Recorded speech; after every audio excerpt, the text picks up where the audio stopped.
മണ്ണാൻകടവ് തോടിനെ മലിനജലം ഒഴുക്കലിൽ നിന്നും സംരക്ഷിക്കണമെന്നാവശ്യപ്പെട്ട് CPIM പേട്ട ബ്രാഞ്ചിന്റെ ആഭിമുഖ്യത്തിൽ മൂവാറ്റുപുഴ നഗരസഭയിലേക്ക് പ്രതിഷേധ മാർച്ചും ധർണയും സംഘടിപ്പിച്ചു.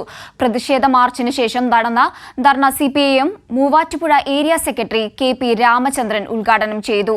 നിരവധി പ്രദേശവാസികളും CPIM പ്രവർത്തകരും മാർച്ചിൽ പങ്കെടുത്തു.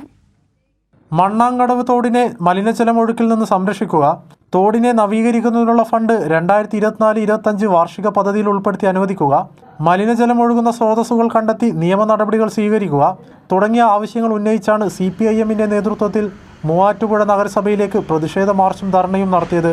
പേട്ട അങ്കണവാടിക്ക് മുന്നിൽ നിന്നും ആരംഭിച്ച പ്രതിഷേധ മാർച്ചിൽ നിരവധി പ്രദേശവാസികളും CPIM പ്രവർത്തകരും പങ്കെടുത്തു. നഗരസഭാ ഓഫീസിന് മുന്നിൽ സമാപിച്ച പ്രതിഷേധ മാർച്ചിന് ശേഷം നടന്ന ധർണ CPIM Muvattupuzha area secretary KP Ramachandran ഉദ്ഘാടനം ചെയ്തു.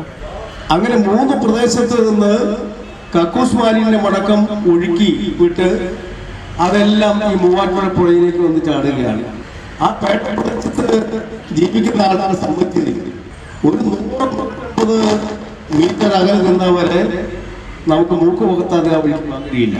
ഒട്ടനേകം കുടുംബങ്ങൾ താമസിക്കുന്ന പേട്ട പ്രദേശത്തെ ജനങ്ങൾ വലിയ ദുരിതമാണ് ദീർഘനാളായി അനുഭവിച്ചു വരുന്നത്. സമീപവാസികൾക്ക് കൊതുക് ശല്യവും മറ്റ് ആരോഗ്യ പ്രശ്നങ്ങളും ഈ തോട്ടിലൂടെ ഒഴുകുന്ന മലിനജലം കാരണം ഉണ്ടാകുന്നുണ്ട്. മലിനജലം ഒഴുകി മൂവാറ്റുപുഴയാറിലാണ് പതിക്കുന്നത്. 10,000-കണക്കിന് ആളുകളാണ് ഈ പുഴയിലെ വെള്ളം ദിവസേന ഉപയോഗിക്കുന്നത്. ഞാൻ പറഞ്ഞത് ഇത് ഒരു പ്രദേശത്ത് മാത്രം ഉണ്ടാകുന്ന പ്രശ്നമല്ല. ഈ പ്രശ്നം മൂവാറ്റുപുഴയിൽ ജീവിക്കുന്ന ഒട്ടനേകം ജനങ്ങളുടെ 10,000-കണക്കിന് വരുന്ന ജനങ്ങളുടെ പ്രശ്നമായിട്ട് വേണം ഇതിനെ കാണാൻ. നഗരസഭ 16-ാം ward councillor Jafar Siddique, CPIM Petta branch committee അംഗം MN Radhakrishnan, CPIM municipal local secretary PM Ibrahim, നഗരസഭാ പ്രതിപക്ഷ നേതാവ് R രാകേഷ് തുടങ്ങിയവർ സമരത്തിൽ പങ്കെടുത്ത് സംസാരിച്ചു.